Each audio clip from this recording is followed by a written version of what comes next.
Well, hi there, and welcome back to my podcast, Season 2 of All About Employment by DC Recruiting.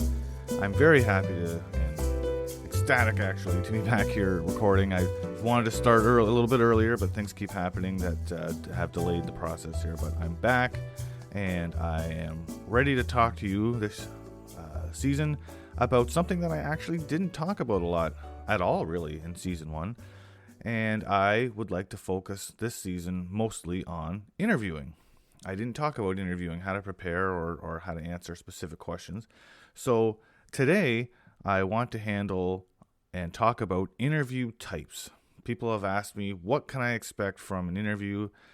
This is most of the material in this session is going to be geared towards people who have never had an interview or maybe only had a few, or if they haven't had an interview in a long time. So I want to focus on interview types today. Let's answer some questions and highlight some different types. And I would love to hear from you guys after. If you've had a particular type of interview that I'm going to explain now, shoot me an email or something, and I'll leave my email address at the end. Shoot me an email so I can maybe include some of your experience in future sessions, or if you've had something I didn't talk about, by all means, I'm here to learn too. I want to learn from you guys as well. So without further ado, let's get right into it and talk about interview types. So the first one, actually I'll list them and then we'll get into them individually. So today I'm going to talk about screening interviews. Number 2 is follow-up interviews, and then panel interviews. I want to talk a little bit about group interviews and mass hire interviews, a working interview, and then finally at the end it's kind of the hybrid / unorthodox style of interview, because there are a lot of different types out there. So let's start with the screening interview. Most of the time these interviews are going to happen over the phone. It doesn't mean that's the only way, but a lot of times it is a quick phone call, and what they want to talk to you about are they want to make sure that you're going to meet, the minimum requirements of the job. Now, most of the time, these minimum requirements you'll probably know already because they should have been in the job ad. They want to see that you're going to meet the expectations, and they want to see if if you do meet those expectations, that you can move on to a formal interview, however they're going to do them. Not all companies use screening interviews, but in my opinion, I think they really should, because, if there's a job where you have to work nights and you can't work nights, there's no point in going and doing the whole interview process or doing a whole formal interview only to find out that you can't work nights. So the best thing you can do for yourself, too, in these screening interviews is just be honest. If the pay isn't what you want it to be, if they happen to talk about that, if the shifts aren't going to work, then you know what? It's not worth it's not worth their time, not worth your time. And that is, again, why a screening interview is so important. Now, there's no real way to prepare for it other than know the job ad and make sure that you have, if you're applying for jobs, you should always have your resume handy and some kind of way to reference the job, whether you have a tracker or whether you just have a good memory. I don't, but yeah, to prepare for a screening interview, there's not a lot you can do. It's just answer their questions when they ask you. Now, one tip I do have, though, is make sure that you can actually talk when they call you. If you're out shopping or if you're just otherwise not really available to talk, then just say so. Just say, hey, listen, I'm out. Can I give you a call back in a couple of minutes? And usually the employer is going to be fine with that, as long as you actually do it. So just remember that as well. If you can't talk when you get that call, then just ask if you can call them back. Okay, so next up we have the follow-up interview. So, or second interview or third interview. So these interviews are going to take place after a first successful interview. So yeah, you've made it to the next step. So make sure you take some time to congratulate yourself. But some points to remember about a follow-up interview. Normally you're going to meet somebody new. So just keep that in mind. Obviously you're not going to go in and talk to the same people again. You're going to be talking to someone new. It might be a manager, or it could even be coworkers. Sometimes places will involve some of their some of your coworkers, the potential coworkers, so they can get a chance to meet you. But usually it'll be another manager or something like that. You might be asked to expand on some answers from your first interview. It's again, there's not tons you can do to prepare for it, other than just to make sure that you understand that there's going to be somebody else to meet. Some people have anxiety about meeting new people, especially when it comes to job interviews. So just get that into your head that there's definitely going to be somebody else that you're going to meet when you're there. And also, a good point to remember is a lot of times that other person that you meet, they're not really an experienced interviewer. So if it's a small company and they're the company owner, well, maybe they don't interview people very often, right? Maybe they or haven't done it in a long time. So just understand that you might get some questions that they might ask it in a way that you're not used to, or if they do ask, I'm going to talk about inappropriate questions at a different stage of this season. But if there is a potential they could ask an inappropriate question, and you can use the strategies we'll learn later on to politely deflect, something like that. But the point is, if they're not an experienced, get it in your head that they might not be an experienced interviewer, and just be a little bit patient. And if you don't understand what they're asking, if they ask a question upon a question on a question, they're asking follow-up questions before you've even had a chance to talk, then just make sure that you ask and make sure that you clarify if you don't get the question. Now, another point to remember too, just to go back and talk a little bit, if they're not an experienced interviewer, it's very important in all these kinds of interviews, but don't let your body language do the talking for you. If they do ask you a question that maybe you don't know what they're talking about or whatever, or if it's an inappropriate question, just try to keep your body language even. Don't give them the funny look or roll your eyes or stuff like that, because they may not understand that they're asking you an inappropriate question. Maybe they've asked people that question 100 times that they've answered it before, and you're sort of the person who doesn't want to. But again, body language is very important in interviewing, and especially if you have someone potentially who is not an experienced interviewer. Just don't let your body language do the talking for you. So follow-up interviews or second interviews or third interviews, they do happen, and just be prepared that just because you did well in the first interview, you may still have to go to the same place. And I've had people in my experience as a counselor, back when I was a counselor, that they had a third interview at a store where you just wouldn't assume it. I think it was a Staples or something like that. They actually had a very robust interview process, and they actually had 3 interviews. So it can happen, and don't let it psych you out, and understand that you're going to meet someone new. And what I was saying before about your body language, don't let it do the talking for you. And I'll probably repeat myself, but that's a good point for the follow-up interview. Next off, I want to talk a little bit about panel interviews. Now, these are my least favorite kind of interview. I am a talker. I have caught myself rambling in interviews before, and I just ramble in general. If you're listening to this podcast, you might have noticed it a bit already. But panel interviews are very different. How are they different? Well, you're definitely going to have a team of interviewers. Now, this team will consist of 1 or 2 or 3. I've seen that before, but people that will take turns asking you questions. And on that team as well, there'll be someone who is recording. Not recording like audio recording, but like usually writing. And so they won't ask you any questions, but they'll be there in the room. So it's just, you have to understand there could be up to 4 or 5 people in the room for this interview. Now, the point of a panel interview is they're designed to eliminate discrimination. They're very formal and structured. Every interview is timed and it's scored. And I'll go into the scoring in a second.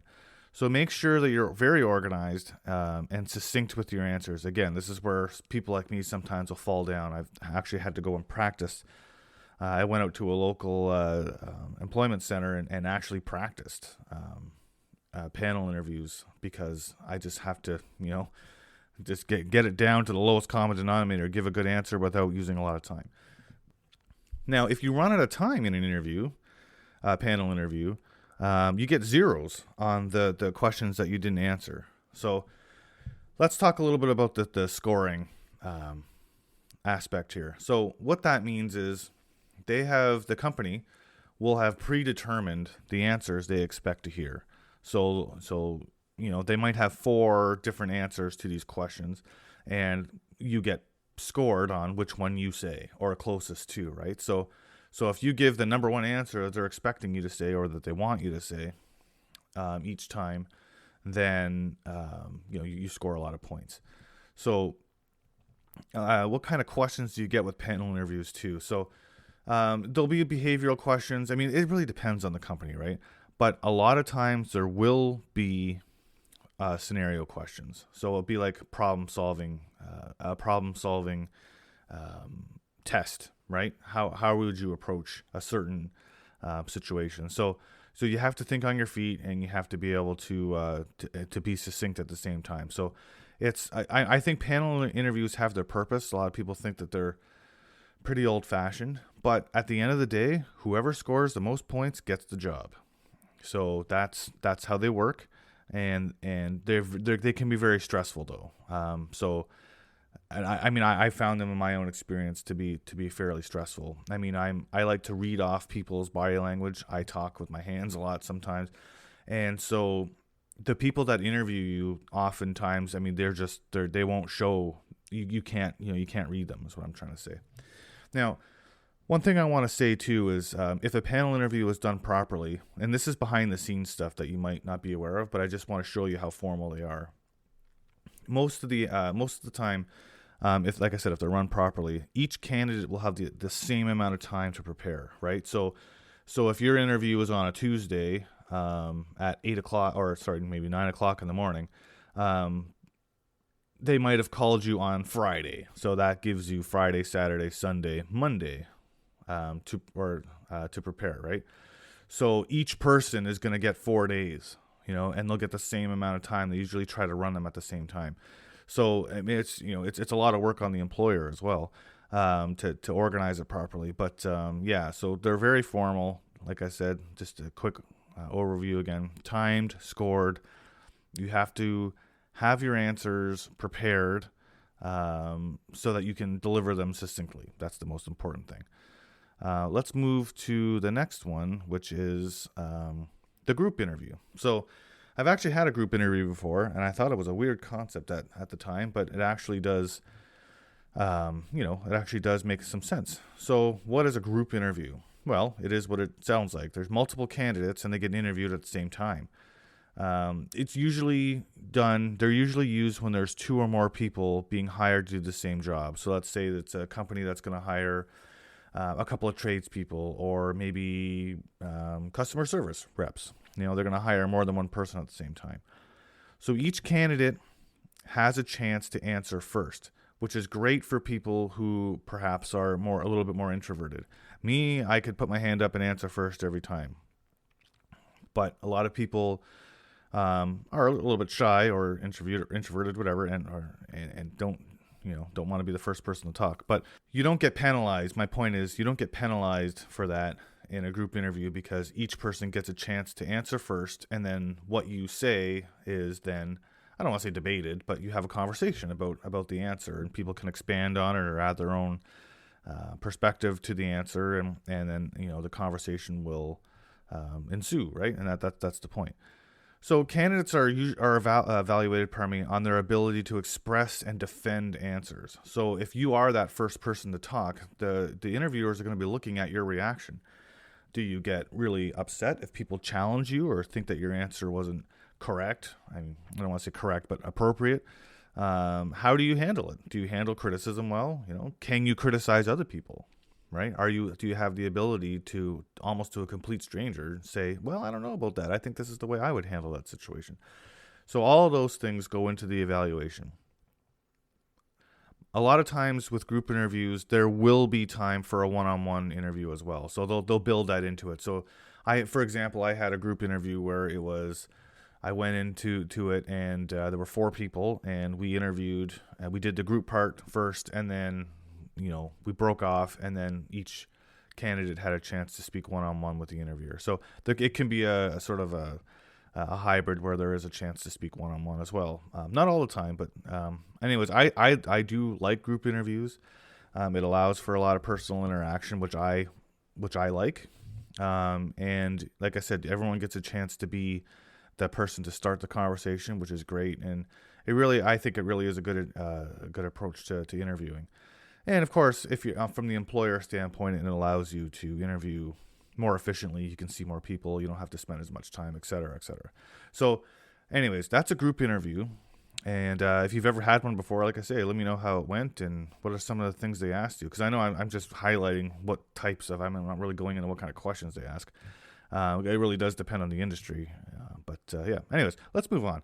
Let's move on to mass hires. So mass hire interviews. Now, before the pandemic, these just stopped altogether because you couldn't do it. So a mass hire interview, think of it like speed dating, right? Speed interviewing, whatever. So this is for big department type stores like the Walmarts of the world, or if you're in Canada like me, Canadian Tire. So what they would do is they would either use their own facility if they have a warehouse, or perhaps they would rent out a hall somewhere, and each department will set up their own section. So if it's a Walmart type thing, that might be grocery or for customer service, or and then with Canadian Tire, they'll also have the automotive part and all that sort of thing. So each department will have their own little section, and you just move around the room, and you get a chance to interview with managers or supervisors from each department. So they're short. I mean, you might have a couple of minutes, and then you move on. But it gives you a good opportunity to see where you might want to work, and it gives them a chance, each manager, to evaluate what they think your strengths were, and they can put you in a certain department. So normally there's no follow-up interview with mass hire interviews. And a lot of times this is seasonal too. So you might notice in September and October, when I'm recording this right now, you're going to see a whole bunch of places like Best Buy and all that having job fairs. Probably they're all going to be seasonal jobs, right? I mean, this time of year they're gearing up for Christmas, so you'll see a lot of that now. But I mean, if a new store opens somewhere, or a new factory opens somewhere, like say in the world of Maple Leaf Foods, for example, if they open up a new plant somewhere, then they're going to have a mass hire event, or if a new trucking place opens, that happens a lot too. If they need truck drivers, but they need mechanics, and they're going to need people to work in their warehouse. They're going to hire people at the same time. So it's not limited just to seasonal, but this time of year, the chances are it could be seasonal. Anyways, I was saying before that there's not usually a chance to have a follow-up interview, and that's the case. I mean, they'll take in all the resumes, they'll compare notes, the managers will compare notes, and they'll say, this person would be good here, this person would be good there, great, and they slate everybody in, and if you get selected for something, it'll be for orientation. 9 times out of 10, the next call you get will be, hey, listen, you interviewed great. We think you'd be good here. We're going to have an orientation on this date. Why don't you come out and and learn a bit about the company, and we'll get you trained, right? So that's what you could expect from a mass hire interview. Let's move on to a working interview. Now, stereotypically, these are associated with skilled trades.